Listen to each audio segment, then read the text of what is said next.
2023년 겨울 경북 산간에 위치한 한 탄약 지원대에 한 명의 여군 중위가 조용히 전입했습니다. 말없이 규정서를 넘기고 밤마다 탄약고를 바라보던 그녀. 그런데 그녀가 도착한 지 얼마 지나지 않아 탄약고가 열리고 병사가 사라지고 간부 넷이 수갑을 찼습니다. 아무도 몰랐습니다. 그 조용한 여군이 사실은 국방부 범죄수사단 소속 수사관이었다는 걸 지금부터 그녀가 어떻게 어둠 속 진실을 밝혀냈는지 들려드리겠습니다. 이야기가 궁금하셨다면 좋아요와 구독으로 함께 해주세요. 2023년 겨울 경상북도 산간 지역에 자리한 사단 탄약 지원대에 찬바람이 몰아치고 있었습니다. 하얀 눈이 부대 곳곳에 쌓여 있었고 아침 8시가 되자 부대 정문 앞에 한 대의 검은색 승용차가 멈춰 섰어요. 차에서 내린 여군 장교의 모습이 차갑고 단단해 보였습니다. 군복을 입은 그녀의 자세는 꼿꼿했고 눈빛은 예리했죠. 최하윤 중이었습니다. 28살의 그녀는 겉으로는 국방부에서 파견된 평범한 간부였지만 실제로는 국방부 범죄수사단 소속의 수사관이었어요. 하지만 그 누구도 이 사실을 알 수 없었죠. 하윤은 부대 안으로 걸어가며 주변을 예리하게 관찰했습니다. 건물의 배치부터 경비 상태까지 모든 것이 수사관의 훈련된 눈에 새겨졌어요. 그녀의 심장은 조용히 뛰고 있었지만 표정만은 철저히 통제되어 있었습니다. 새로 오신 최하윤 중위님이십니다. 앞으로 저희 인사계에서 근무하시게 됩니다. 행정보급과장의 소개에 부대원들은 예의 바르게 고개를 끄덕였어요. 하지만 하윤의 첫인상은 다소 차가웠죠. 말수가 적고 표정도 굳어 있었거든요.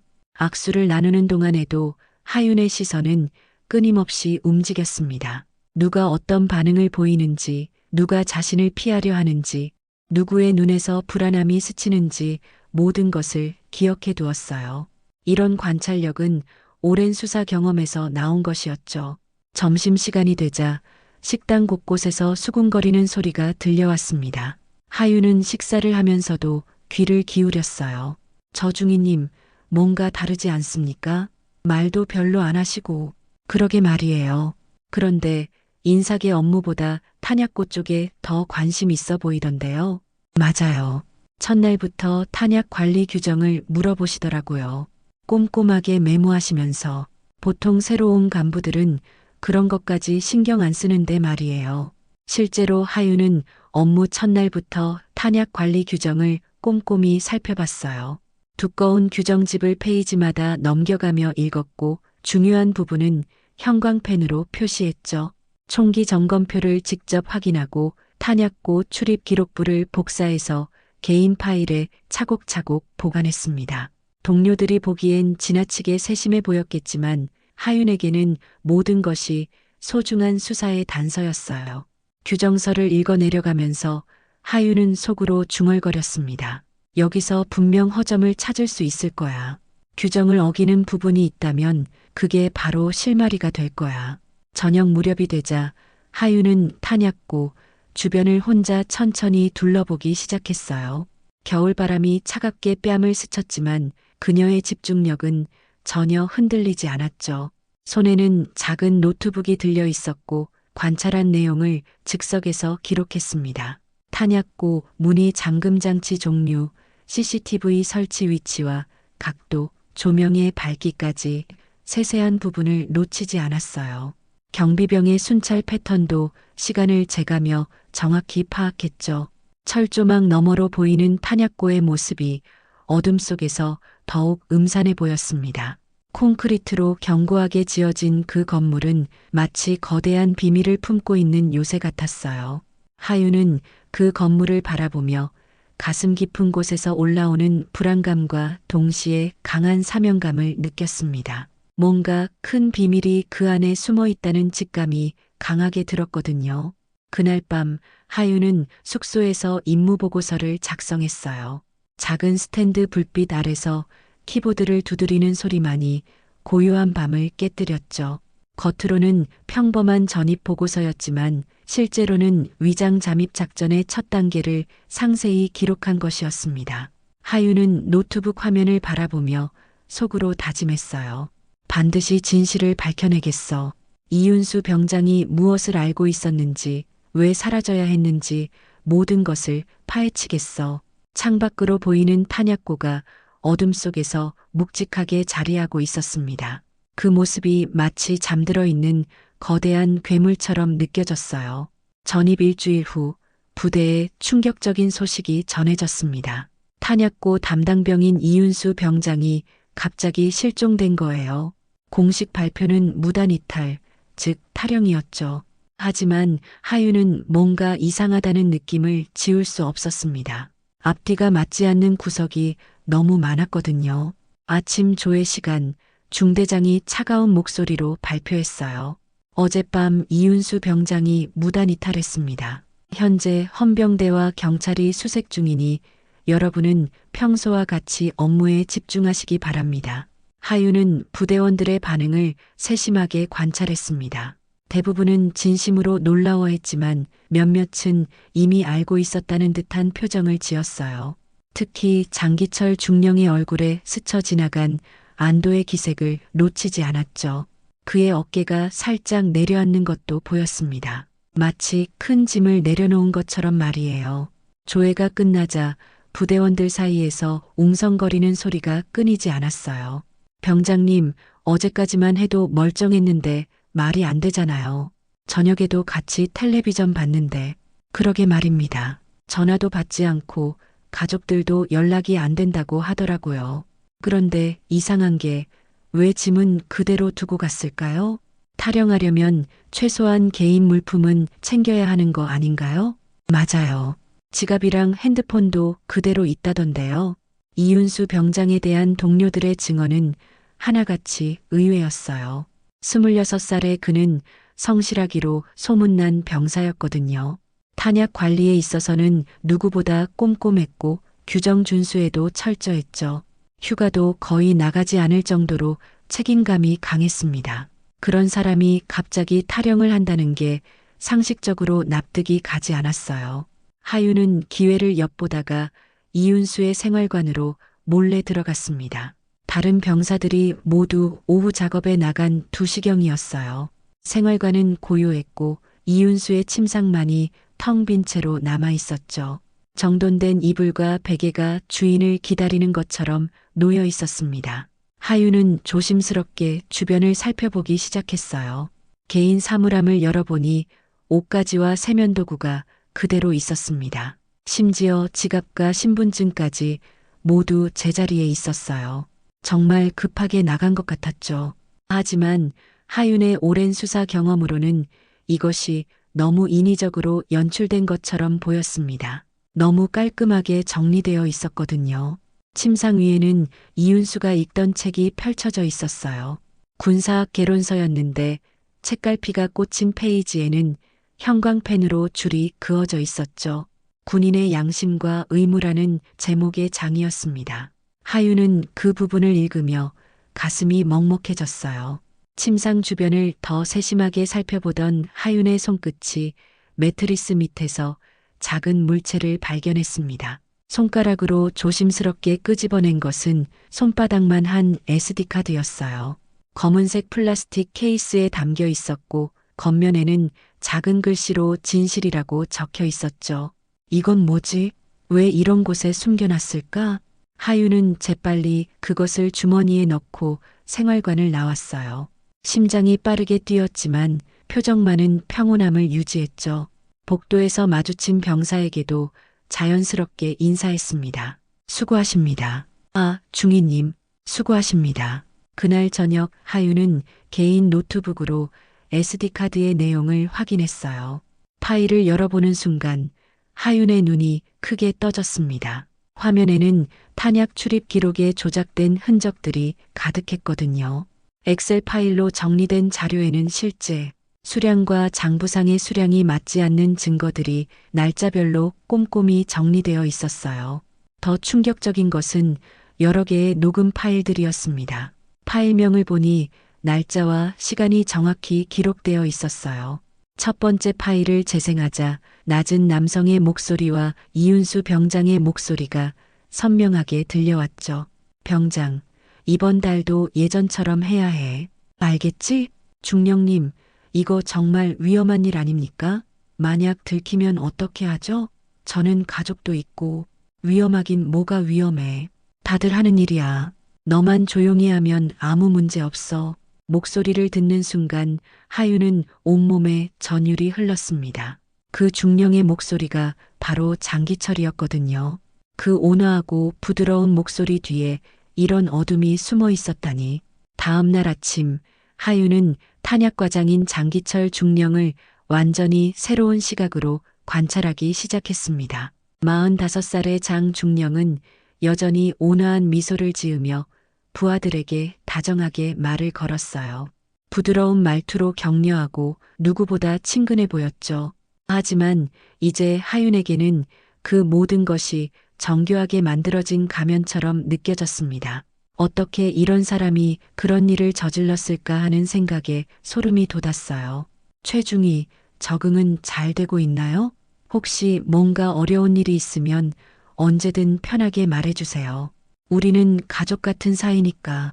네, 중령님, 덕분에 잘 지내고 있습니다. 모든 분들이 친절하게 도와주셔서 감사합니다. 하유는 최대한 자연스럽게 대답했지만 속으로는 장 중령의 모든 행동과 표정을 세밀하게 분석하고 있었어요. 그의 눈빛에서 겉으로 드러나지 않는 다른 무언가를 읽어내려 했죠. 겉으로는 따뜻해 보이지만 그 안에는 차가운 계산과 교활함이 숨어 있었습니다. 특히 탄약고나 이윤수 병장 이야기가 나올 때마다 장중령의 표정이 거의 눈에 띄지 않을 정도로 미묘하게 경직되는 것을 놓치지 않았어요. 업무 시간 중 하유는 자연스럽게 탄약 관리 장부를 요청해 봤습니다. 중령님, 업무 인수인계를 제대로 하기 위해서 최근 3개월간의 탄약 출입 기록을 직접 확인해 보고 싶습니다. 세세한 부분까지 파악해야 실수가 없을 것 같아서요. 장중령의 얼굴에 잠깐, 정말 잠깐 당황스러운 기색이 스쳤어요. 눈동자가 살짝 흔들렸고 손가락이 무의식적으로 책상을 두드렸죠. 하지만 곧 다시 평상시의 미소를 지으며 대답했습니다. 그럴 필요까지야. 그런 복잡한 건 행정반에서 다 알아서 처리하니까 중위님이 굳이 신경 쓰지 않으셔도 됩니다. 그래도 제가 직접 확인해 보는 게 좋을 것 같습니다. 꼼꼼히 하고 싶어서요. 그렇다면 내일 준비해서 드리겠습니다. 좀 시간이 걸릴 수 있어요. 장중령이 시간을 끌려는 의도가 뻔히 보였어요. 하유는 속으로 확신했습니다. 분명히 뭔가 숨기고 있어. 점심시간이 되자 백성훈 대위가 하윤에게 다가왔어요. 31살의 백 대위는 겉보기에는 하윤을 진심으로 도와주려는 것 같았죠. 키가 크고 인상이 선량해 보였지만 하윤은 그에게서도 뭔가 숨겨진 것이 있다는 느낌을 받았어요. 최중희님, 시간 되시면 커피 한잔 하실래요? 새로 오신 분이니까 부대 생활에 대해 이야기해 드리고 싶어서요. 좋습니다. 대위님, 감사합니다. 부대 내 작은 카페테리아에서 둘이 조용히 마주 앉았어요. 오후 햇살이 창문으로 들어와 테이블 위에 따스한 빛을 만들었죠. 백대위는 커피를 한 모금 마신 후 주위를 슬쩍 둘러보고는 목소리를 낮춰 말했습니다. 중위님, 이 부대에서 너무 깊이 파고들지 마세요. 때로는 모르는 게 약이거든요. 특히 요즘 같은 시기에는 더욱 그래요. 하유는 커피컵을 천천히 내려놓으며 백대위를 똑바로 바라봤어요. 그의 눈에서 진심인지 거짓인지 알아내려 했죠. 무슨 뜻인지 잘 모르겠는데요. 구체적으로 설명해 주실 수 있나요? 그냥 조용히 업무만 하시라는 뜻입니다. 여기 사람들 다 좋은 사람들이고 굳이 복잡하게 생각하실 필요 없어요. 평범하게 지내시면 됩니다. 백대위의 말투에는 분명히 경고의 의미가 담겨 있었어요. 친절한 조언인 것처럼 포장했지만 실제로는 더 이상 캐묻지 말라는 뜻이었죠. 하유는 그가 과연 자신의 편인지 적인지 판단하기 어려웠습니다. 혹시 장중령이 보낸 것일 수도 있고 정말로 자신을 걱정해서 하는 말일 수도 있었거든요. 대위님은 이윤수 병장과 개인적으로 가까웠나요? 갑자기 사라져서 많이 놀라셨을 것 같은데요. 그저 그런 사이였죠. 업무상으로만 알던 사이였어요. 성실한 병사였는데 정말 안타깝습니다. 왜 그런 선택을 했는지 모르겠네요. 백대위의 대답에서 하윤은 미묘한 떨림을 감지했어요. 목소리 톤이 살짝 높아졌고 시선이 잠깐 다른 곳으로 향했죠. 뭔가 숨기고 있다는 느낌이 강했습니다. 그날 오후 하윤은 탄약고 주변을 다시 세밀하게 둘러보기로 했어요. 이번에는 더 구체적인 정보를 수집해야 했죠. 경비 초소에서 근무하는 병사와 자연스럽게 대화를 나누며 정보를 얻어냈습니다. 요즘 경비 서는 게 어떻습니까? 힘들지 않나요? 별일 없습니다. 그런데 이윤수 병장님이 없어지니까 좀 이상해요. 어떤 면에서 이상한가요? 평소에 자주 들르던 분이었거든요. 근무 시간이 아닌데도 밤에 가끔 와서 확인하고 그랬는데 뭔가 걱정이 많아 보였어요. 하윤은 이 말에 크게 주목했어요. 이윤수 병장이 밤에도 탄약고를 확인했다는 것은 분명히 뭔가 의심스러운 일이 있었다는 뜻이었거든요. 어떤 식으로 걱정이 많아 보였나요? 표정이 항상 무거워 보였고 혼자 중얼거리기도 하고 마지막에는 누군가에게 전화하는 것도 봤어요. 목소리가 떨리더라고요. 저녁 시간이 되자 하윤은 다시 SD카드의 내용을 더 자세히 분석했습니다. 더 많은 파일들을 확인하니 상황이 더욱 명확해졌어요. 이윤수 병장은 단순한 피해자가 아니라 내부 고발을 위해 용기 있게 증거를 수집하던 진정한 군인이었던 거죠. 며칠 후 하윤에게 예상치 못한 접촉이 있었습니다. 새벽 2시경 숙소에서 잠들어 있던 하윤의 핸드폰이 조용히 진동했어요. 문자 메시지였죠. 발신자는 모르는 번호였지만 내용을 보는 순간 하윤의 잠이 완전히 깼습니다. 저는 고1병입니다. 병장님이 남긴 것들이 더 있어요. 내일 오후 3시에 체육관 뒤편에서 만나요. 아무에게도 말하지 마세요. 하윤은 메시지를 삭제하고 잠시 생각에 잠겼어요. 고1병은 22살의 신병으로 부대에서도 조용하고 성실한 것으로 알려져 있었죠. 그런데 왜 그가 이윤수 병장과 연관이 있을까요? 하윤은 불안함과 동시에 새로운 단서를 찾을 수 있다는 기대감에 가슴이 두근거렸어요. 다음 날 하루 종일 하윤은 평상시처럼 업무를 보면서도 마음속으로는 오후 3시만을 기다렸습니다. 시계를 보는 횟수가 평소보다 훨씬 많아졌고 점심도 제대로 넘어가지 않았어요. 장기철 중령이 평상시보다 더 자주 하윤의 사무실에 들러서 안부를 물었는데 그럴 때마다 하윤은 최대한 자연스럽게 행동하려 노력했죠. 중위님, 오늘 컨디션이 좀 안 좋아 보이는데 괜찮으신가요? 아니에요, 중령님. 그냥 새로운 환경에 적응하느라 조금 피곤할 뿐입니다. 그렇군요. 너무 무리하지 마시고 힘든 일 있으면 언제든 말씀하세요. 오후 3시가 되자 하윤은 체육관으로 향했어요. 겨울바람이 차갑게 불었지만 긴장감 때문에 추위는 별로 느껴지지 않았죠. 체육관 뒤편은 평소에 사람들이 잘 오지 않는 곳이었어요. 높은 담장과 나무들이 시야를 가려주어서 은밀한 만남 장소로는 적당했죠. 고1병이 이미 와서 기다리고 있었어요. 키가 작고 마른 체격의 그는 불안한 표정으로 주위를 두리번거리고 있었죠. 하윤이 다가가자 그는 안도의 한숨을 쉬었습니다. 중위님, 정말 오셨네요. 사실 연락드리기까지 며칠을 고민했어요. 괜찮습니다. 그런데 병장님과 어떤 관계였나요? 저도 탄약고 일을 도와드렸거든요. 그러다가 이상한 걸 보게 됐어요. 고1병의 목소리는 떨리고 있었어요. 그는 주머니에서 작은 수첩을 꺼내며 말을 이었습니다. 병장님이 매일 밤마다 이 수첩에 뭔가를 적었어요. 처음에는 단순한 업무 기록인 줄 알았는데 나중에 보니 이상했어요. 숫자들이 맞지 않았거든요. 하윤은 수첩을 받아서 펼쳐봤어요. 이윤수 병장의 단정한 글씨로 날짜와 숫자들이 빼곡히 적혀 있었죠. 공식 장부의 숫자와 실제 확인한 숫자가 따로 기록되어 있었어요. 이것 말고 또 다른 것은 없나요? 있어요. 병장님이 마지막에 저에게 주신 편지가 있어요. 혹시 내게 무슨 일이 생기면 이걸 믿을 만한 사람에게 전해달라고 하시면서요. 고일병은 또 다른 주머니에서 봉투를 꺼냈어요. 봉투에는 진실을 찾는 분에게라고 적혀 있었죠. 하윤은 조심스럽게 편지를 꺼내서 읽기 시작했습니다. 편지의 내용은 충격적이었어요. 이윤수 병장은 자신이 발견한 탄약 유출의 전말을 상세히 적어놨죠. 단순한 개인적 이득을 위한 범죄가 아니라 조직적이고 체계적인 비리였어요. 그리고 그 중심에는 여러 명의 간부들이 연루되어 있었습니다. 고일병, 혹시 당신도 이런 일에 연루된 적이 있나요?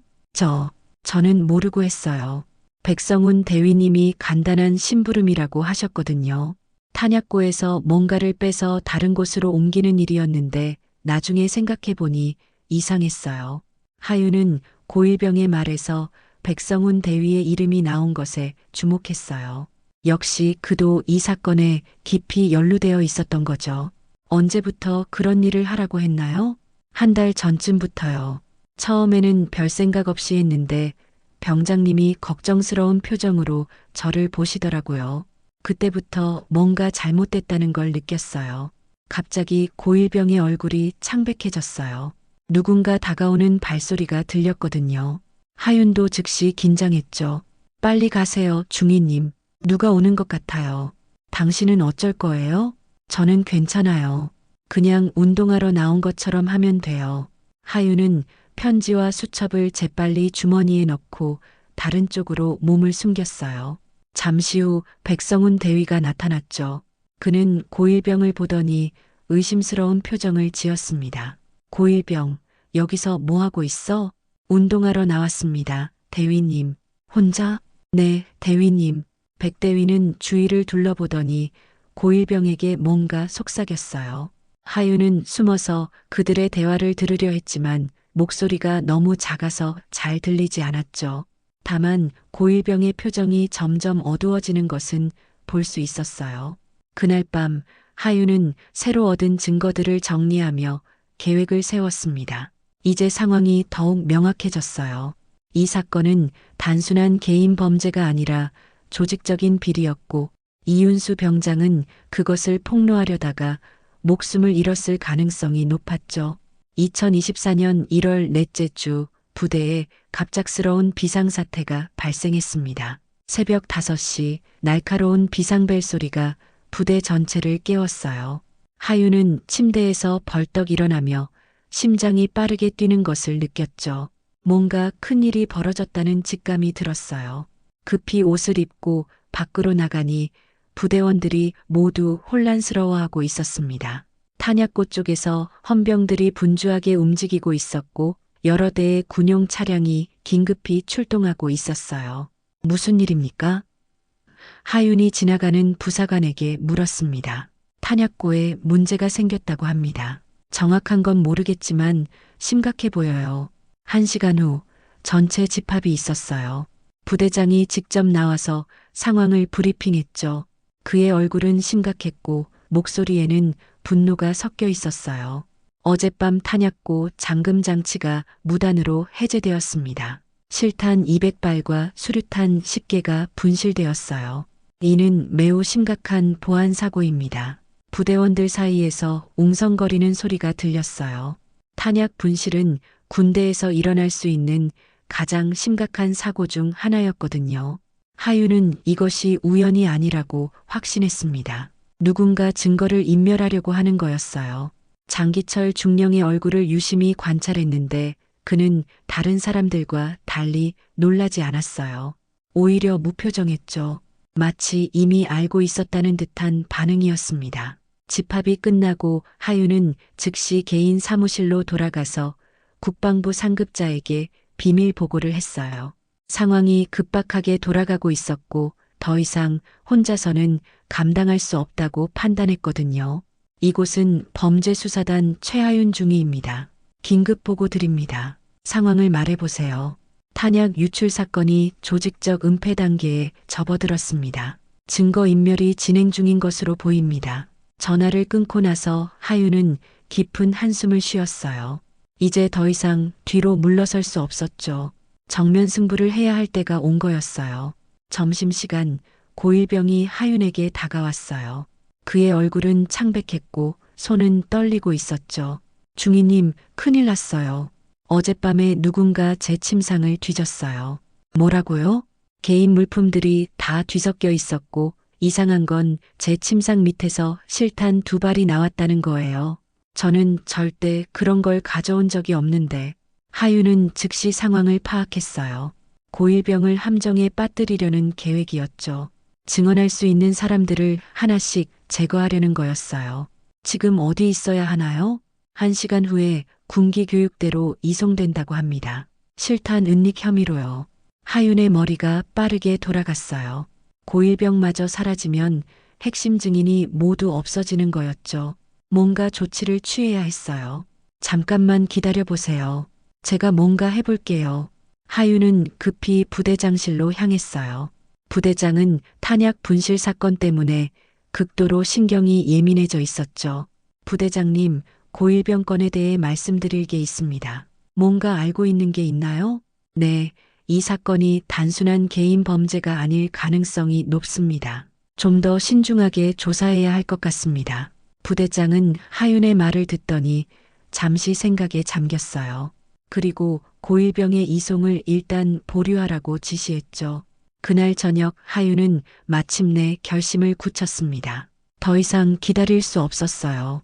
모든 증거를 정리해서 한 번에 승부를 걸어야 했죠. 개인 노트북을 켜고 지금까지 수집한 모든 자료를 정리하기 시작했어요. 이윤수 병장의 SD카드, 고일병으로부터 받은 수첩과 편지, 그리고 자신이 직접 관찰하고 기록한 내용들까지 모든 것을 하나의 완벽한 보고서로 만들어야 했습니다. 밤이 깊어갈수록 하윤의 결의는 더욱 단단해졌어요. 창밖으로 보이는 탄약고가 이제는 더 이상 비밀을 품고 있는 요새가 아니라 진실이 밝혀지기를 기다리는 증거의 보고처럼 느껴졌죠. 이윤수 병장님, 조금만 더 기다려주세요. 반드시 진실을 밝혀내겠습니다. 하윤은 키보드를 두드리며 속으로 다짐했어요. 내일이면 모든 것이 끝날 거라고, 정의가 승리할 거라고. 보고서 작성을 마친 하윤은 국방부와 군, 검찰, 그리고 국정원 협조팀에 동시에 발송할 준비를 마쳤어요. 이제 마지막 단계만 남았죠. 장기철 중령과의 직접 대면이었습니다. 다음 날 아침 하윤은 모든 준비를 마쳤습니다. 위장 전입 명령서 원본, 이윤수 병장의 SD카드와 편지, 고일병의 증언 녹음, 그리고 자신이 직접 작성한 상세한 수사 보고서까지 모든 증거를 USB에 백업하고 안전한 곳에 보관했어요. 이제 마지막 순간이 다가왔죠. 오전 10시 하윤은 군, 검찰과 국정원 협조팀에 긴급 제보를 했습니다. 전화를 받은 담당자의 목소리에서 긴장감이 느껴졌어요. 범죄수사단 최하윤 중위입니다. 긴급히 보고드릴 사안이 있습니다. 말씀하세요. 경북 모 사단 탄약지원대에서 조직적인 탄약 유출 및 은폐 사건이 진행 중입니다. 핵심 증거와 증인을 확보했으니 즉시 합동 수사가 필요합니다. 확실한 겁니까? 네, 확실합니다. 1시간 내로 상세 자료를 전송하겠습니다. 전화를 끊은 후 하윤은 심호흡을 했어요. 이제 돌이킬 수 없는 강을 건넜죠. 모든 것을 걸고 진실을 위해 싸울 때가 온 거였어요. 오후 2시 하윤은 장기철 중령의 사무실 문을 두드렸습니다. 평소보다 더 당당한 걸음걸이였어요. 더 이상 숨어서 관찰할 필요가 없었거든요. 들어오세요. 장중령은 여전히 온화한 미소를 지으며 하윤을 맞았어요. 하지만 하윤은 그의 눈 깊은 곳에서 불안함을 읽어냈죠. 중령님, 중요한 이야기가 있어서 왔습니다. 무슨 일인가요?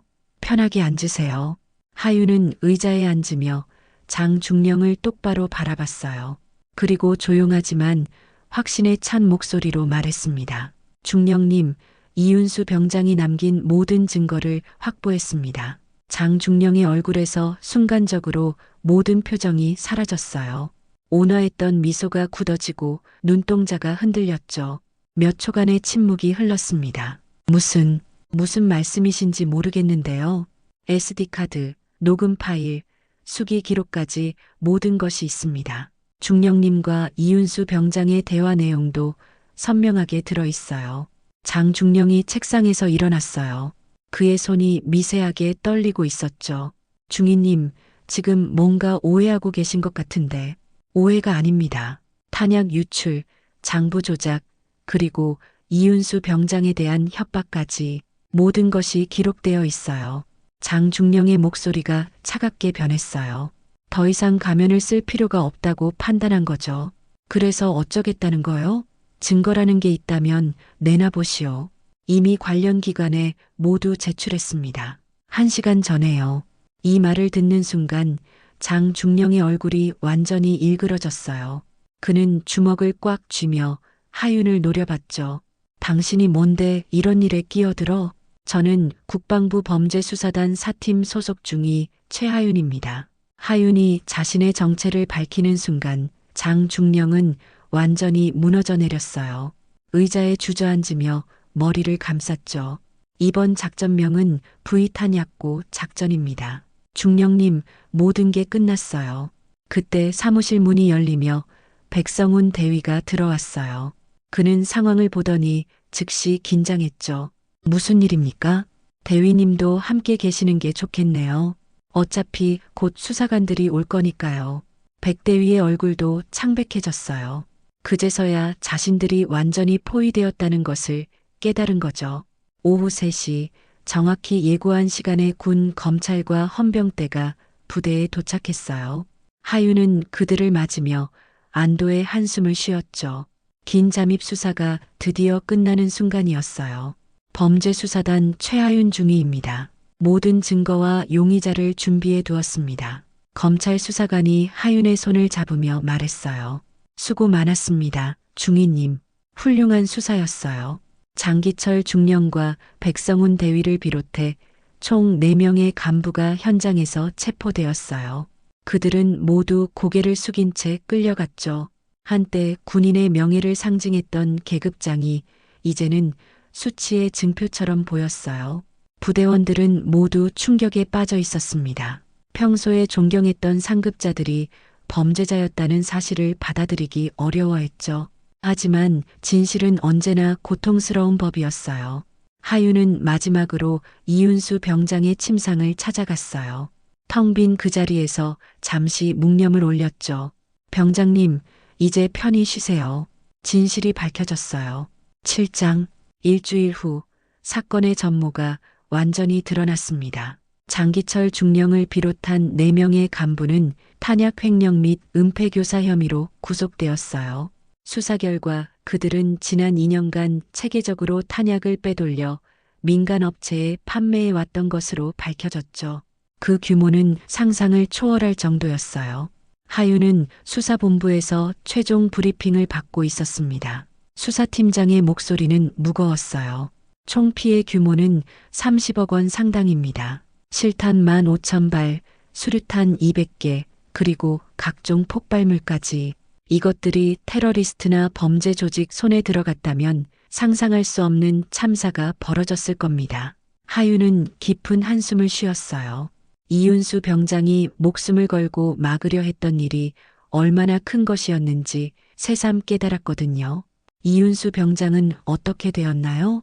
수사팀장의 표정이 더욱 어두워졌어요. 어제 시신이 발견되었습니다. 부대에서 10km 떨어진 산중에서요.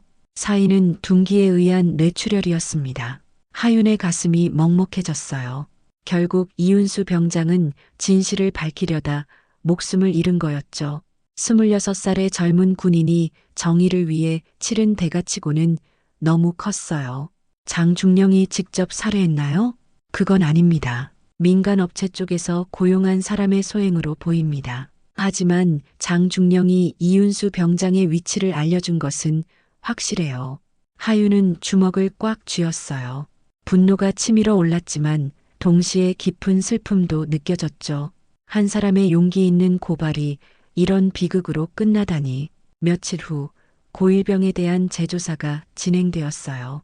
그에게 씌워졌던 모든 혐의는 조작된 것으로 밝혀졌죠.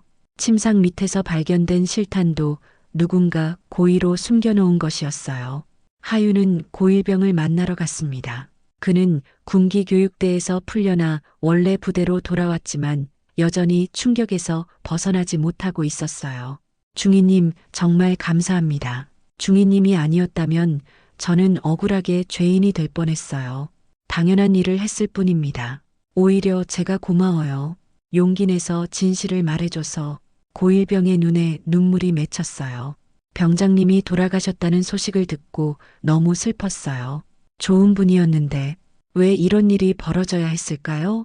그분의 희생이 헛되지 않도록 우리가 기억해야 해요. 그리고 다시는 이런 일이 반복되지 않도록 노력해야 하고요. 일주일 후 이윤수 병장의 장례식이 거행되었어요. 부대 전체가 참석했고 하윤도 마지막 작별 인사를 드렸죠. 관 위에 놓인 태극기가 바람에 펄럭이는 모습이 숭고해 보였어요. 이윤수 병장의 어머니가 하윤에게 다가왔습니다. 70이 넘으신 할머니는 하윤의 손을 꽉 잡으며 말씀하셨어요. 중위님, 우리 윤수가 그토록 찾던 분이 바로 중위님이셨군요. 마지막에 집에 전화했을 때 믿을 만한 사람을 찾았다고 했거든요. 하윤의 눈에서 눈물이 흘러내렸어요. 이윤수 병장이 자신을 믿고 있었다는 사실이 더욱 가슴 아팠죠. 어머님, 아드님은 진정한 군인이셨어요. 나라와 동료들을 지키기 위해 목숨을 바치신 영웅입니다. 고맙습니다. 정말 고마워요. 장례식이 끝나고 하윤은 혼자 부대를 둘러봤어요. 이제 모든 것이 평온해 보였지만 그 평온함 속에는 많은 이들의 희생이 담겨 있었죠. 탄약고도 새로운 관리 체계 하에서 운영되고 있었어요. 저녁 무렵 하윤은 마지막으로 이윤수 병장의 침상을 찾았습니다. 이제 다른 병사가 사용하고 있었지만 여전히 그의 흔적이 남아있는 것 같았어요.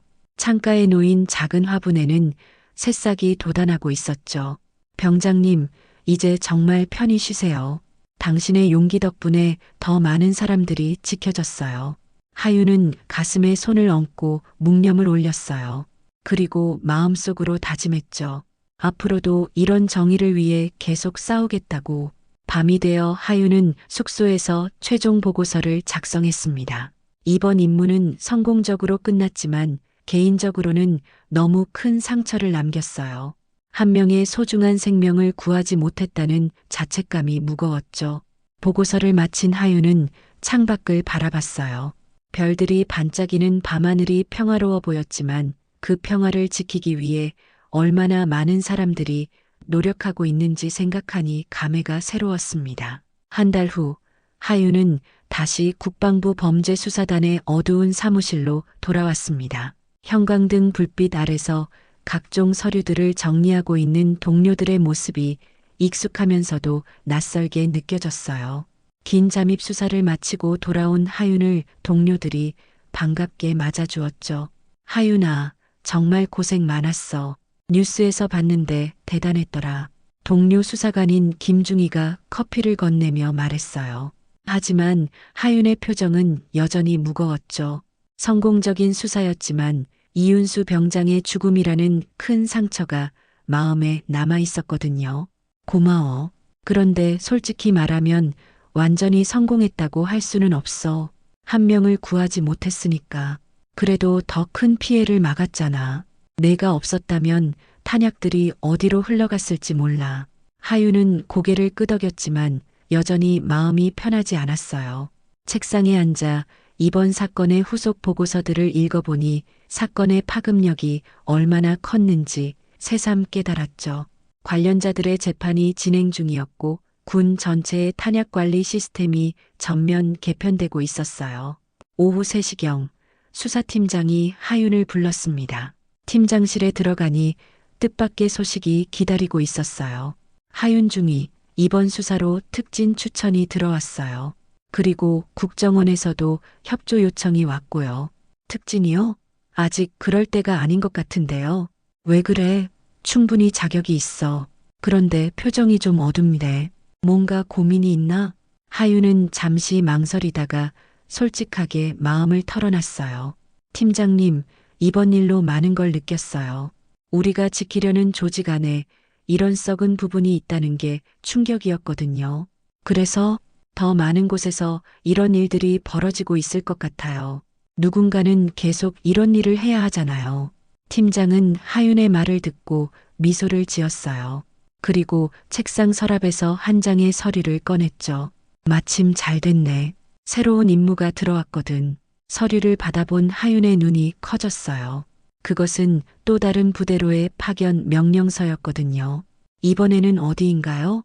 특전사단이야. 거기서도 의심스러운 일들이 벌어지고 있다는 제보가 들어왔어.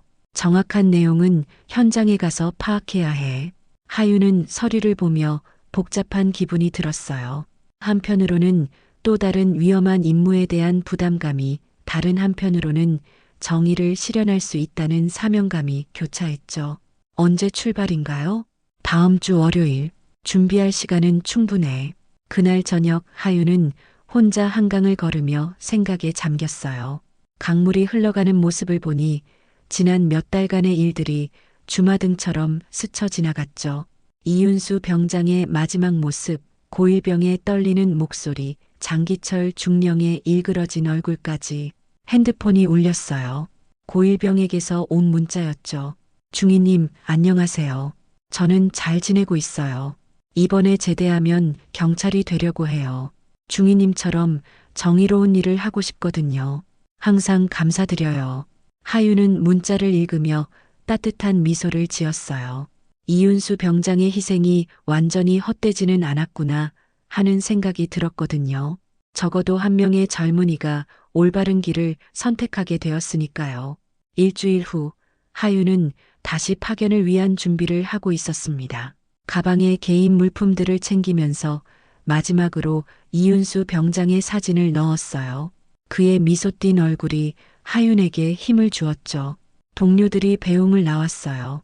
조심해, 하윤아. 이번에도 무사히 돌아와. 응, 걱정 마. 이번에는 더 조심스럽게 할게. 차에 오르기 전 하윤은 국방부 건물을 올려다봤어요.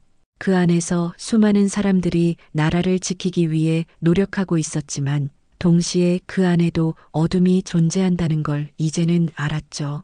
그래서 더욱 자신 같은 사람이 필요한 거였어요. 이번에는 누구를 구할 수 있을까? 하윤은 속으로 중얼거리며 새로운 임무지를 향해 떠났어요.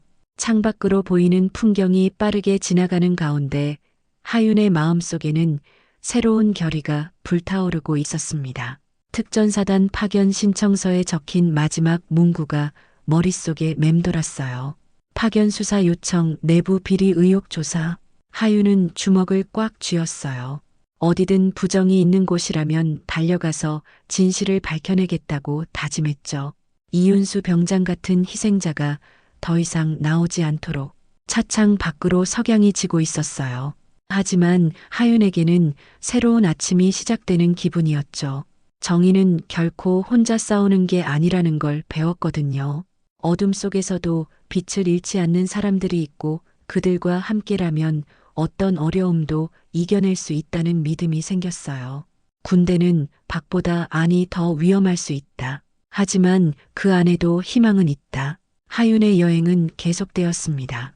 정의를 향한 끝없는 여행이.